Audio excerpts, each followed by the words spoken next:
दोस्तों, दिनाक्षी short hand में आपका स्वागत है। अगर आप चैनल पर नए हैं तो चैनल को सब्सक्राइब करें और बेल आइकन ज़रूर दबाएं। आज की निबंधमाला डिक्टेशन का यह 43वां दिन है। लगभग 400 शब्दों की यह डिक्टेशन 80 शब्द प्रति मिनट की गति से बोली जाएगी।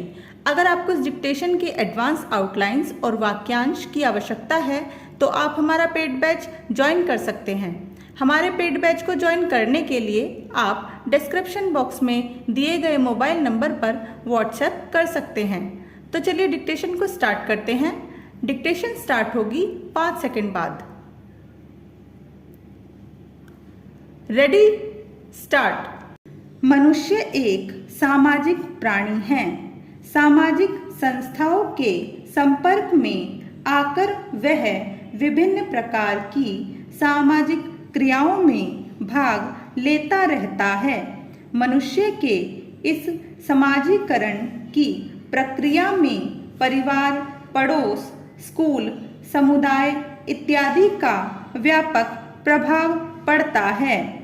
शिक्षा के कई उद्देश्यों में से एक समाज की इन संस्थाओं में समायोजन के लिए व्यक्ति का सामाजिक विकास भी होता है और इसके लिए रोजगार परक शिक्षा अनिवार्य है।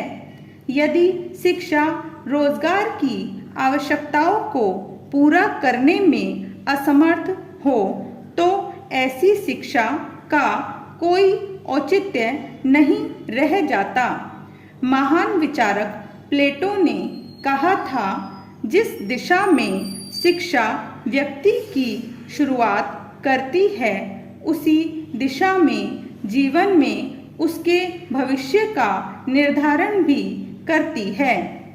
कोई भी समाज अपनी आवश्यकताओं की पूर्ति शिक्षा के माध्यम से करना चाहता है, इसलिए अपनी आवश्यकताओं के अनुरूप ही वह शिक्षा के पाठ्यक्रम का भी निर्धारण करता है। आधुनिक भारतीय समाज निर्धनता, बेरोजगारी, जनसंख्या वृद्धि जैसी समस्याओं से जूझ रहा है। इन समस्याओं का समाधान भारतीय समाज की प्राथमिकताओं में शामिल है। भारत में शिक्षा का उद्देश्य लोगों की आर्थिक स्थिति एवं उनके जीवन स्तर में निरंतर विकास कर समाज में सुख शांति स्थापित करना भी है। इस दृष्टिकोण से भी शिक्षा को रोजगारोन्मुखी बनाना अनिवार्य है।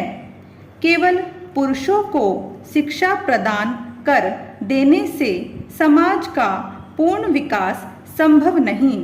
स्त्रियों को व्यावसायिक शिक्षा प्रदान कर उन्हें आत्मनिर्भर बनाना भी देश के विकास के दृष्टिकोण से अनिवार्य है।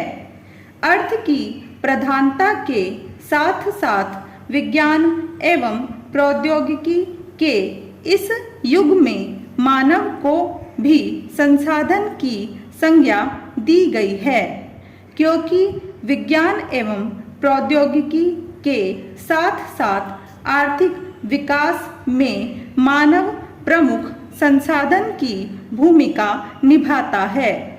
इस प्रकार शिक्षा का उद्देश्य न केवल रोजगारोन्मुखी होता है बल्कि विभिन्न उद्देश्यों की पूर्ति में सहायक होता है। वर्तमान में शिक्षा का प्रमुख उद्देश्य मानव संसाधन का विकास है।